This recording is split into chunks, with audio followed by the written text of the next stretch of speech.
तो दोस्तों, मुझे मेरे साथी ने बताया कि युवाओं को बुलाना चाहिए, तो मैं सबसे युवा अनिल टाह जी को मैंने पहले बुलाया। देखिए, ये उम्र एक नंबर गेम है। आदमी दरअसल, एक शेर याद आता है मुझे कि जो जवां होने की हसरत में बूढ़े हो गए, जो जवां होने की हसरत में ही बूढ़े हो गए, अब तो उन दरख्तों को भी फलना चाहिए। तो बहुत लोग जो हैं वो जवां होते ही नहीं बूढ़े हो जाते हैं, पर जो लोग होते हैं वो जो दिल से जवां होते हैं और कुछ अपनी हरकतों से भी जवां होते हैं, तो अलग अलग तरह के लोग जवां होते हैं। तो हमारे पास इस पूरे ग्रुप में सभी तरह के लोग हैं। एक जो है, बोलते हैं कि जैसे जो रिटायर्ड हो जाता है तो लोग बोलते हैं कि अब रिटायर हो गया। तो मैं भी कल परसों एक सभा में था, तो रिटायर्ड लोगों की सभा थी, उसका मुख्य अतिथि था मैं। तो मैंने कहा कि समाज में दो तरह के लोग होते हैं, ये एक यूजफुल होते हैं और एक फुल यूज्ड होते हैं। तो अब हमको ये तय करना होता है कि हम यूजफुल हैं कि फुल यूज्ड हैं। तो मुझे लगता है कि यहाँ पर जो है सब लोग यूजफुल हैं और सब तरह के हैं। अभी उज्ज्वला जी जो है थोड़ी देर पहले हमारे साथ एक और चर्चा में थी, डॉक्टर के रूप में वो डॉक्टरों का पक्ष रख रही थी। तो अभी हम बात करते हैं अनिल टाह जी से शुरू करते हैं, क्योंकि वो एक वरिष्ठ नेता हैं। उन्होंने कई तरह की भूमिका में बिलासपुर में काम किया है और हम उनको बहुत लंबे अरसे से जानते हैं। तो हम ये जानना चाहते हैं कि हम ये जो यहाँ बात लेके आए कि बिलासपुर की हम बात कर रहे हैं, तो एक नागरिक के रूप में, एक नेता के रूप में, एक उद्योगपति के रूप में वो बिलासपुर को किस तरह देखते हैं और उनकी क्या अपेक्षाएं? सर्वप्रथम तो मैं आपको प्रणाम करता हूं और यहाँ जितने हमारे उपस्थित जन हैं उन सबका अभिवादन करता हूं और संपत सरल जी का स्वागत करता हूं जो यहाँ आज हमारे सबके बीच में यहाँ आए। मैं जनधारा मीडिया को भी इस बात के लिए धन्यवाद देना चाहता हूं कि जनधारा मीडिया ने एक काम बहुत अच्छा किया। उन्होंने अपने चैनल में कहा कि सिर्फ छत्तीसगढ़ की न्यूज़ दिखाएंगे हम। ये अपने आप में सचमुच बहुत बड़ी बात है और इसको मैं ऐसे जोड़ के देखता हूं सुभाष जी कि आप ये माने, मैं आपका जो मीडिया जो आपने अभी तय किया जनधारा मीडिया ने कि हम सिर्फ छत्तीसगढ़ की न्यूज़ सुनाएंगे ताकि छत्तीसगढ़ को पूरा वजन मिल सके और इसके हम किसी दूसरे प्रदेश की न्यूज़ नहीं दिखाएंगे। तो मैं इसको ऐसे जोड़ के देखता हूँ कि जब से पिछले 4 वर्षों से हमारे मुख्यमंत्री भूपेश बघेल जी आए हैं, जो उन्होंने एक छत्तीसगढ़वाद की जो स्थापना की, छत्तीसगढ़वाद जो दिख रहा है, उसका मैं मानता हूँ कि उसका भी असर अभी बहुत ज़्यादा अच्छे से होगा। और आपकी ये जो जनधारा मीडिया ग्रुप का जो है आपका चैनल, ये चैनल उस बात को बहुत ज़्यादा आगे बढ़ाएगा, ऐसी मैं आशा विश्वास करता हूँ। आपने यूथ की बात की, सचमुच अगर आज हम अपने भारतवर्ष को देखें तो ये यंग इंडिया है।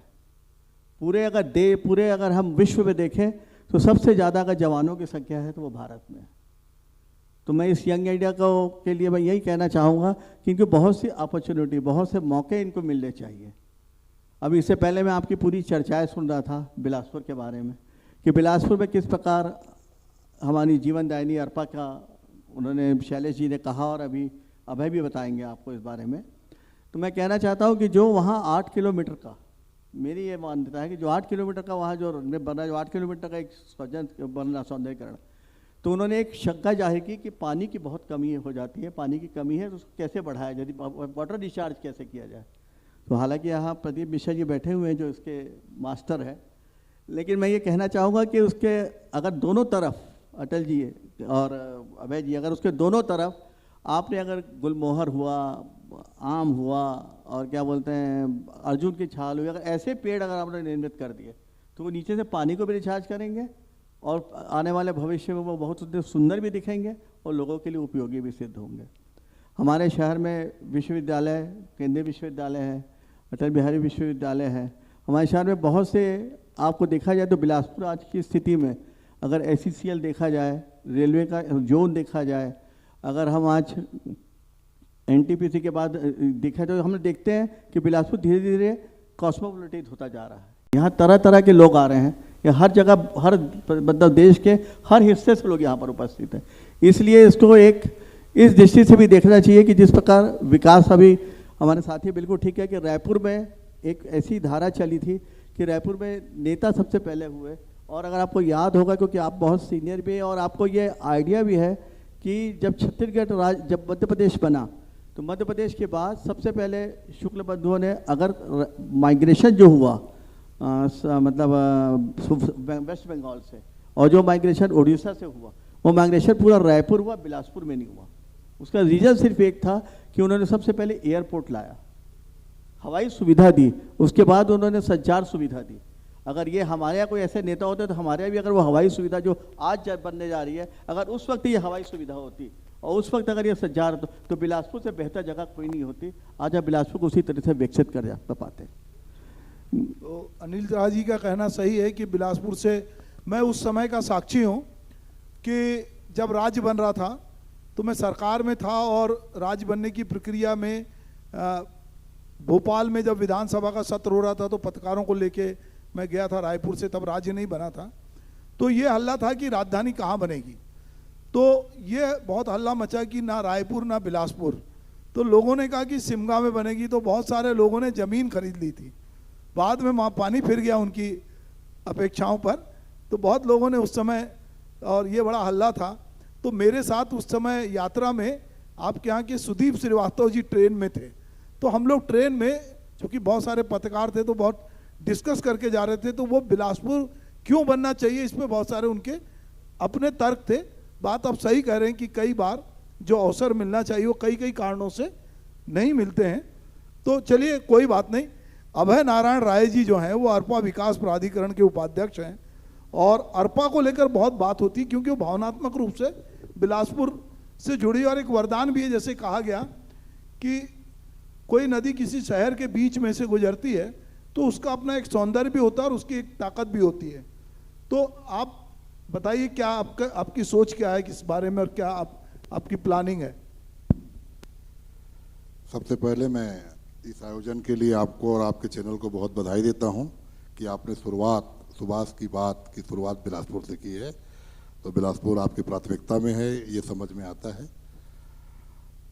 अरपा विकास प्राधिकरण, अरपा बेसिन विकास प्राधिकरण का गठन माननीय मुख्यमंत्री भूपेश बघेल जी ने किया है, और मंशा यही है कि अरपा जिस तरह पुराने स्वरूप में थी, आज से 40 साल पहले के लोग जिस तरह अरपा को देखा करते थे कि उसमें पानी भरा रहे, तो वो कल्पना पुनः साकार हो, इसलिए उद्गम से लेकर समापन तक का कार्यक्रम अरपा विकास प्राधिकरण के तहत तय किया गया है।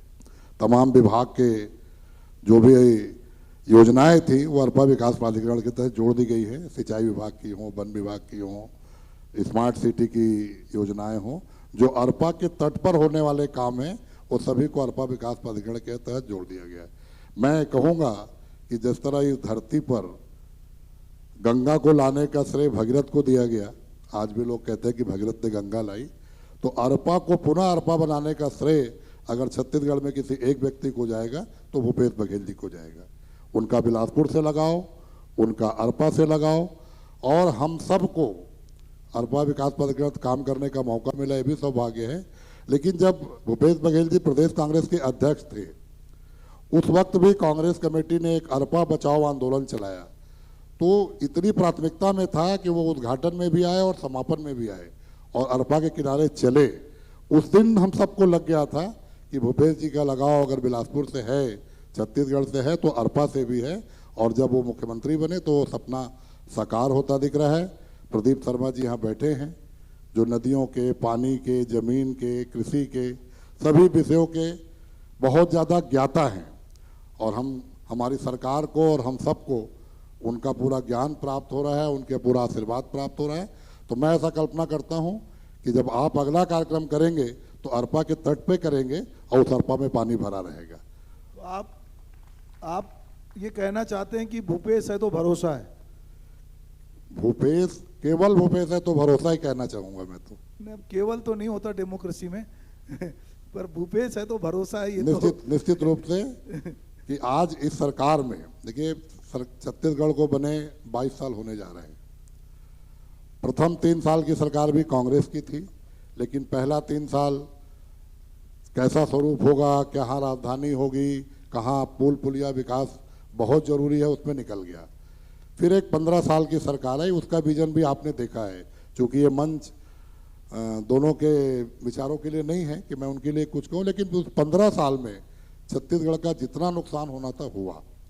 आज एक सरकार बनी है 18 में और एक मुख्यमंत्री बने हैं जिनका छत्तीसगढ़ के माटी से, छत्तीसगढ़ की संस्कृति से, छत्तीसगढ़ की विचारधारा से, छत्तीसगढ़ की बोली से सबसे बड़ी उपलब्धि जो अब कार्यक्रम के शुरुआत में राजगीत गाया गया कि छत्तीसगढ़ को उसका राजगीत मिला, छत्तीसगढ़ के किसानों को सम्मान मिल गया, छत्तीसगढ़ के नदियों को सम्मान मिल रहा है, छत्तीसगढ़ के तीर्थ त्योहारों को सम्मान मिल रहा है। तो ये निश्चित रूप से कहीं ना कहीं पार्टी से हट के, दलगत राजनीति से हट के मैं बात कर रहा हूँ कि अगर छत्तीसगढ़ की कल्पना जो पुरखों ने की थी कि छत्तीसगढ़ बनाओ और उसको लेकर वो लोग बात करते थे, तो यही कल्पना थी जो आज ग्राम स्वराज या राम राज के रूप में हमको दिखाई दे रहा है। जी बहुत बढ़िया। हमारे बीच में सुशांत शुक्ला जी हैं जो युवा हैं और उनके विचार भी सुनते हैं कि वो बिलासपुर को लेकर और युवाओं को लेकर, चूँकि यहाँ पे युवाओं का एक हब है। जैसे भी हम लोग जब प्रारंभ में बात कर रहे थे तो मैंने 20,000 बोला था, फिर किसी ने करेक्ट किया कि 30,000 लोग बच्चे यहाँ पढ़ने आते हैं। और यहाँ पे मैंने देखा कि लाइब्रेरी कल्चर है। और मैं खुद जो है एक लाइब्रेरी चलाता हूँ अपने पिता के नाम से, मैंने अपने घर को लाइब्रेरी बनाया, पर लोग लाइब्रेरी में नहीं आते। तो जब पीयूष ने मुझे बोला कि भैया यहाँ तो बहुत लाइब्रेरी है, तो मेरी उत्सुकता जगी कि यार ऐसी क्या लाइब्रेरी, मैं लाइब्रेरी बनाया उसमें तो कोई पढ़ने नहीं आता है।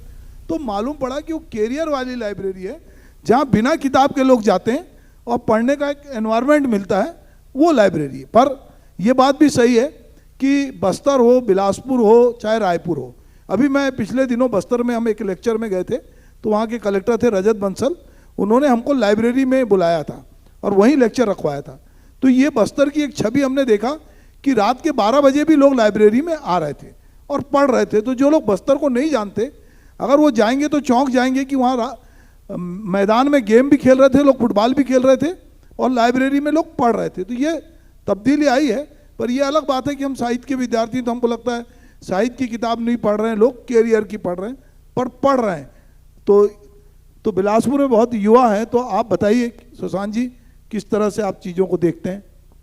देखिए, बिलासपुर के परिप्रेक्ष्य में अगर आप देखें तो हर राज्य में एक राजधानी होती है और दूसरी केंद्र की एजेंसियों की राजधानी होती है।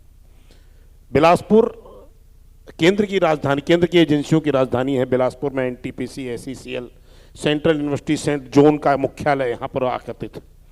परंतु अगर सही परिप्रेक्ष्य में देखें तो मेरे जब से होश संभालो, मेरे अभिभावक मंच में साथ हैं मेरे, जिनसे मैंने कुछ सीखा है कि हर समय बिलासपुर छला गया है और जब जब छला गया है तब तब युवा यहाँ का सड़कों पर आया है, जिसका मैं भी हिस्सा रहा हूँ, लगातार रहता हूँ। हम लोगों की एक सबसे अच्छी बात बिलासपुर की ये है जो किसी ने कही नहीं, कि हम दलगत भावना से हटकर अपने शहर की लड़ाई लड़ते हैं और हर उस लड़ाई को लड़े हैं जिसमें हमारी बिलासपुर में हमारे हक की लड़ाई हुई हो। अटल जी हैं, अनिल जी हैं, अभय जी हैं, अरुण भैया हैं। बहुत सारे ऐसे विषय हैं जिसको बिलासपुर ने किसी भी दल ने व्यवस्थागत ढांचे में नहीं दिया। अभी अभय भैया ने बड़ी अच्छी स्तुति वंदना की अपनी सरकार की, परंतु बताने से भूल गए कि अरपा विकास प्राधिकरण के निर्माण पर मंशा पर आपत्ति नहीं है। अरपा विकास प्राधिकरण या उसके बेसिन प्राधिकरण के क्रियान्वयन पर आपत्ति है। जिस आयोजन की, जिस व्यवस्था के तहत इनका गठन किया गया, उस पर आज दिनांक तक कोई बजट आवंटित नहीं किया गया। जो कार्य योजना वहां संचालित हो रही है वो केंद्र की स्मार्ट सिटी योजना के तहत संचालित हो रही है या आपदा प्रबंधन की राशि के तहत, जिसका डीपीआर फेल है। तो इस बिलासपुर की कार्य योजना का डीपीआर हमेशा फेल हुआ है और उस डीपीआर को छत्तीसगढ़ नहीं, बिलासपुर के युवाओं ने संभाला है। ये इतिहास गवाह है यहाँ का। तो भविष्य में इसका डीपीआर फेल ना हो, इसके लिए डॉक्टर साहब आपके पास कोई दवाई है क्या, बताइए। जहाँ तक अब युवाओं की बात करने हम यहाँ बैठे हैं, तो हमारे छत्तीसगढ़ में युवाओं की कमी नहीं है, आपने बता दिया। बाहर से भी लोग पढ़ने आ रहे हैं। ये कल्चर जो है, ये लाइब्रेरी कल्चर जो आया है वो दिल्ली में, कोटा से, वहाँ से आया हुआ है। पर आप एक चीज़ को भूल गए जो अभी हमारे बिलासपुर में बहुत ही ज्वलंत है, वो है यहाँ हर दिन चाकूमाजी, तलवारबाजी हो रही है। ये किसी ने भी नहीं सोचा, किसी ने भी, कि ये क्यों हो रही है, क्यों बढ़ रही है। ये हमारे युवा जो पढ़ने आते हैं वो क्यों अपराध की तरफ जा रहे हैं। इसका बस एक ही कारण है, बेरोजगारी। जो बेरोजगारी है वो बढ़ते ही जा रही है। एग्ज़ाम होते हैं, वो उसका रिजल्ट आता है, भर्तीकरण नहीं होते हैं।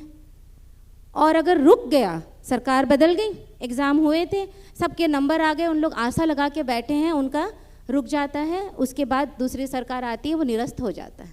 आपको शायद एक चीज़ पता नहीं है, मैं सरकार का प्रवक्ता नहीं हूं, पर पढ़ता लिखता हूं, तो छत्तीसगढ़ में सबसे कम बेरोजगारी जो पूरे देश में, अभी ये छत्तीसगढ़ सरकार ने जारी नहीं किया है, ये केंद्र से जारी हुआ है, तो सबसे कम बेरोजगारी छत्तीसगढ़ में बताया। बेरोजगारी तो है, नौकरियों की बहुत मारामार है, आरक्षण की राजनीति है, सब है, पर यह बात भी सही है कि जो पीएससी में पहले 2004 में पीएससी में लोग, वर्षा डोंगरे इसकी बहुत सारे उदाहरण हैं कि जो कई साल तक भटकते थे, अभी पीएससी की परीक्षाएं समय पे हो रही हैं। नहीं, मैं आपत्ति दर्ज करता हूं इस विषय पर कि सरकार सिर्फ वर्ग भेद की राजनीति कर वर्ग संघर्ष की व्यवस्था बना रही है।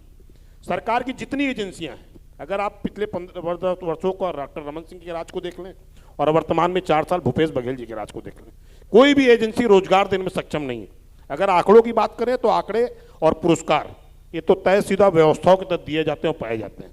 आप बता दें पीएससी की कौन सी एग्जाम की व्यवस्था, या व्यापम की कौन सी व्यवस्था, या एसआई भर्ती की कौन सी व्यवस्था और शिक्षक भर्ती की कौन सी व्यवस्था इस सरकार ने दे दी है 3 वर्षों में तथ्यों के साथ, तो वो अपने आप में स्पष्ट हो जाएगा कि छत्तीसगढ़ सरकार युवाओं को रोजगार देने की व्यवस्था नहीं दे पाई। हमारे पास में जिला पंचायत के अध्यक्ष बैठे हैं, और मुझे लगता है कि पंचायती राज व्यवस्था ने छत्तीसगढ़ में एक बड़ा काम किया कि 56% महिलाएं, 50% तो आरक्षण था, 6% और 56% महिलाएं पंचायती राज में पदाधिकारी हैं। तो पंचायती राज व्यवस्था में युवाओं की भागीदारी तो बड़ी है। तो आप युवाओं की भागीदारी को जो है चौहान जी किस तरह से देखते हैं, और आप क्या सोचते हैं कि राजनीति में जो युवा आ रहे हैं पंचायती के माध्यम से, वो किस तरह से आप उसको महसूस करते हैं? जनधारा मीडिया ग्रुप, एशियन न्यूज़ और आप आदरणीय सुभाष जी, आपको सादर प्रणाम करता हूं, और उपस्थित सभी प्रबुद्धजनों को मेरा सादर प्रणाम। आपने युवाओं का पंचायत में जो दायित्व है उसके संबंध में मुझसे कहा है। हमारे माननीय मुखिया भूपेश बघेल जी, जिन्होंने पदभार ग्रहण करते ही, मैं चूंकि ग्रामीण परिवेश की बात करना चाहूँगा, क्योंकि ग्रामीण क्षेत्र से जो हमारे युवा आगे आ रहे हैं उसमें उन्होंने धान का समर्थन मूल्य, ऋण माफ़ी और बिजली बिल हाफ पहले दिन ही उन्होंने जो घोषणा की, उसके बाद लगातार उससे हमारे ग्रामीण क्षेत्रों में एक समृद्धशाली होते गए, और वहाँ पर जो युवा हैं उन्हें खेती के प्रति, कृषि के प्रति एक ललक जगा, और आज हमारा छत्तीसगढ़ खेती के क्षेत्र में बहुत ही आगे है, और हमारे ग्रामीण क्षेत्र के लोगों को उनके जो उपार्जन है उसका सही मूल्य मिल रहा है, जिसके कारण आज हमारे ग्रामीण क्षेत्र के युवा वर्ग व्यवसाय में और खेती में, आधुनिक खेती करने में विश्वास रखते हैं, और आज वो युवा सही दिशा में जा रहे हैं। ग्रामीण क्षेत्र की बात करता हूं, और जैसा कि 56% महिलाएं जो आज निर्वाचित होकर के आई हैं, सभी महिलाएं स्व सहायता समूह के माध्यम से और अन्य बहुत सारे जो शासन की योजनाएं हैं, जिसमें हमारी सरकार ने उन्हें मदद के रूप में उनका ऋण माफ़ी किया था, जिसके कारण आज महिलाएं काफ़ी आगे बढ़ रही हैं, और इसका उदाहरण हम समय पर देखते रहते हैं कि महिलाएं कितना आगे बढ़ते जा रही हैं। आज गाँव में ग्रामीण औद्योगिक क्षेत्र का निर्माण किया गया है, रीपा जिसे हम कहते हैं। प्रत्येक ब्लॉक में अभी 2-2 ग्राम पंचायत में 2-2 करोड़ रुपए गए हैं, जिससे औद्योगिक विकास हो रहे हैं ग्रामीण क्षेत्र में, और उसमें युवा आगे आ रहे हैं। और युवाओं का ध्यान, मैं ग्रामीण की ही बात करूंगा, ग्रामीण क्षेत्र के युवा बहुत ही सजग, सरल और सफल होते जा रहे हैं। उनका ध्यान व्यवसाय की ओर, अपने परिवार के विकास की ओर। आज हमारे ग्रामीण क्षेत्र के लोगों का रहन सहन बदल गया है। हमारे ग्रामीण क्षेत्र के लोगों के चेहरे में जो लाली दिखती है, जो लालिमा दिखती है, जो खुशहाली दिखती है, उसके कारण आज हमारे वहाँ गांव में लोगों का घर आज अटैच टॉयलेट और फॉल सीलिंग, एसी, मोटरसाइकिल, ये सब चीज़ें आज गांव के घरों में, जिसके पास भी 5 से 10 एकड़ की खेती है उसके पास ट्रैक्टर। तो इस तरह से युवा उद्यमी आज तरह तरह के जो कार्य हैं गांव में, जो आज विकास के कार्य जो हमारी सरकार स्वीकृत कर रही है, उस कार्य को भी संपादित कर रहे हैं, चाहे वो भवन निर्माण का हो, सड़क निर्माण हो, या अन्य बहुत सारे कार्य हैं। तो हमारे ग्रामीण क्षेत्र के युवा उस दिशा की ओर जा रहे हैं, और निश्चित रूप से हमारा ग्रामीण क्षेत्र आज बहुत ही विकसित और विकासशील और समृद्धशाली होता जा रहा है। अभी हमारे क्षेत्र में, हमारे पंचायतों में जो नरवा गरवा घुरवा बारी की जो योजना लागू की गई है, जिसके माध्यम से प्रत्येक गांव में हमारे कृषि विभाग, उद्यान विभाग, पशु चिकित्सा विभाग, अन्य सभी जो हमारी सरकार की योजनाओं को लेकर के ग्रामीण क्षेत्र में जा रहे हैं और उससे उस गांव में लोगों को उस खेती को देख करके आधुनिक खेती जो आज चाहे वो खाद के रूप में निर्माण कर रहे हैं या अन्य वहाँ पर के जो संसाधन हैं, जो वन संपदा है, और उनके माध्यम से लोग उसको निर्माण करके आज सी मार्ट के रूप में जो हमारे जिला मुख्यालय में सी मार्ट बन रहा है, वहाँ तक जो महिलाएं, स्व सहायता समूह की महिलाएं और युवा उद्यमी जो हम बनाते हैं उसको वहाँ तक उसको एक बाजार मिल रहा है। तो इस तरह से हमारे युवा लोग एक सही दिशा में जा रहे हैं। निश्चित रूप से हमारा छत्तीसगढ़ विकास की ओर अग्रसर है। जी, बहुत बढ़िया। तो मैं डॉक्टर साहब आपसे चाहूँगा, अब सारे हमारे जो पैनलिस्ट हैं, कि युवाओं को लेकर यदि मैं उनसे पूछूं कि प्राथमिकता क्रम में आप क्या चाहते हैं या क्या होना चाहिए, तो एक एक मिनट में अपनी बात कीजिएगा, क्योंकि मेरे को अगले पैनल को भी बुलाना है। बताइए आप क्या चाहते हैं। युवाओं को लेके सबसे पहले युवाओं का होना चाहिए अच्छा रोजगार मिलना चाहिए। अभी आपने कहा कि हमारे यहाँ रोजगार है, तो फिर आपको ये भी पता होगा कि सबसे ज़्यादा मजदूरी करने जो जाते हैं दूसरे शहरों में, वो हमारे छत्तीसगढ़ के लोग जाते हैं। बहुत पहले बोला जाता था, अभी भी बोला जाता है, छत्तीसगढ़िया सबले बढ़िया, और हैं भी। उतना ही शांत स्वभाव है यहाँ के लोगों का, जो अब लग रहा है कि बिगड़ रहा है। क्यों बिगड़ रहा है ये स्वभाव? बस इसका एक ही कारण है कि ये स्वभाव बिगड़ने का इनकी जो बेरोजगारी। अभी शिक्षा में बहुत काम किए जा रहे हैं, पर और होने चाहिए। सिर्फ हमको 4-8 स्कूल नहीं चाहिए होते हैं। सिर्फ 4-8 स्कूल से आप कैसे कर लेंगे? अगर प्राइवेटाइजेशन आप देख रहे हैं, प्राइवेट स्कूल में 30-30 बच्चों के पीछे एक टीचर होता है। हमारी जो गवर्नमेंट स्कूल होती है 150-150 बच्चे एक एक क्लास में पढ़ते हैं, 100-100 बच्चे। नहीं, शायद आपको पता नहीं है, गवर्नमेंट स्कूल के लिए भी टीचर और स्टूडेंट का रेशो तय है।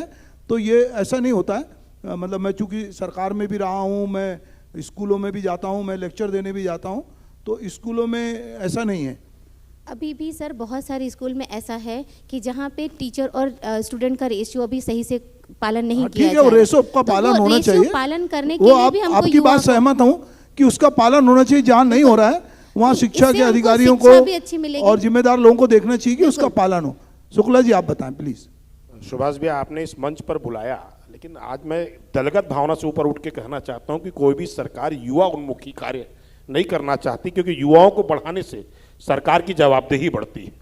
जब युवा प्रश्न पूछता है तो बड़े नेता कॉलर छिपा के भागते हैं। किसी शायर ने कहा है ना कि बड़े अदब से गुरूरो सितमगरा बोला, और जो इनकलाब के लहजे में बेजबा बोला, और अभी से होश उड़े हैं मतलहस परस्तों के, मैं अभी बज़्म में आया, मैं अभी कहाँ बोला। तो युवा जब अपनी हैसियत में आता है तो सरकारें हिलती हैं, व्यवस्थाएं परिवर्तन होती हैं। इसलिए बिलासपुर व्यवस्था परिवर्तन की बाढ़ जो हो रहा है, और आने वाला समय बिलासपुर को युवा नेतृत्व मिले, ऐसी मेरी मंगल कामना है। जी बहुत बढ़िया। तो आज अनिल जी बताइए। जैसा कि सुभाष जी आप जानते हैं कि बिलासपुर जो है ये एक संस्कार धानी है, अब न्यायधानी भी कहलाती है। तो मैं सोचता हूँ कि युवाओं की अपेक्षा के अनुरूप यहाँ पर एक भारत भवन भोपाल की तरह एक थिएटर होना चाहिए, जो यहाँ स्मृति वन जो है, स्मृति वन में अगर उस थिएटर को लाया जाएगा तो निश्चित मेरे को ऐसा लगता है कि युवाओं का जो एक झुकाव और युवाओं को जो प्रेरणा मिलनी चाहिए वो उस थिएटर से मिलेगी, ऐसी मैं आशा और विश्वास रखता हूँ। चलिए, आपने थिएटर की बात की, मेरे को अच्छा लगता है कि कोई थिएटर बनाने की बात करता है। मैंने अपने घर में ही थिएटर बनाया। मैंने देखा कि सरकार वरकार क्या करेगी, तो मैंने अपने छत पर 100 लोगों के बैठने के लिए थिएटर बनाया रायपुर में, और उसका नाम जनमंच दिया है। जिसको भी थिएटर करना होता है, अभी 16 तारीख को भोपाल के साथी आके वहाँ थिएटर करने वाले हैं। तो ये इस तरह की सोच अच्छी है। पर मुझे लगता है कि आप सही बात कह रहे हैं कि कला संस्कृति साहित्य जो है वो यदि उसको बढ़ावा मिलेगा तो निश्चित रूप से युवा जो हैं वो थोड़े से संस्कारिक होंगे और वो चीज़ों को समझेंगे। तो मैं फिर से एक बार हमारे एक छोटी सी आपको और बात करना चाह रहा था, क्योंकि युवा जो हर बार एक बार ऐसे अपने विचार से ये लगा कि ये हो पाएगा कि नहीं, तो मेरा इसमें एक मुझे भी एक शायरी याद आ गई कि रूह मेहनत न कभी शर्मिंदा होगी, हर गाम पर नुसरत होगी। क्या बात है। आज वक्त गुरेजा हो ना हो, कल वक्त को आपकी जरूरत होगी। क्या बात है, क्या बात है, बहुत बढ़िया। चलिए, तो अभय नारायण जी आप भी कोई अच्छा शेर सुनाइए। नहीं, शेर के लिए तो आप है यहाँ पे। और मैं यही कहूँगा, जो युवाओं को लेके बात चल रही है कि आने वाला 2023 और 2024 देश के लिए भी और इस प्रदेश के लिए भी बहुत महत्वपूर्ण है। तो बिलासपुर को 24 में भी युवा नेतृत्व मिले और 23 में भी युवा नेतृत्व मिले। यहाँ युवाओं की राजनीति में भागीदारी अच्छी होगी, राजनीति में जब वो आगे जाएंगे तो बहुत सारे मंच उनको काम करने के मिलेंगे। राजनीतिक हमारा युवा होगा, उसकी सोच युवा होगी तो युवाओं का भला होगा। क्या बात। तो अब हम अरुण सिंह चौहान जी से कहेंगे कि अगले चुनाव में मत चूको चौहान, तो आप क्या सोचते हैं? युवाओं के ऊपर ही हमारे देश का और हमारे प्रदेश का और क्षेत्र का भविष्य निर्भर करता है। निश्चित रूप से हमारे यहाँ के युवा बहुत ही जागृत हैं और बहुत ही अपने दायित्व को समझते हैं। ग्रामीण क्षेत्रों में उन्हें दुर्व्यसन की ओर जाने का समय ही नहीं रहता, इतने कामों में लगे हुए हैं ग्रामीण क्षेत्र के हमारे। तो आने वाले समय में हमारे यहाँ की जो संस्कृति है, यहाँ का जैसे छत्तीसगढ़िया सबले बढ़िया जो रिवाज है वो हमेशा कायम रहेगा और ये हमारे ग्रामीण क्षेत्र के सभी युवा इस ओर ध्यान देते हैं। मैं यही बात कहना चाहूँगा। आप सबों का बहुत बहुत धन्यवाद।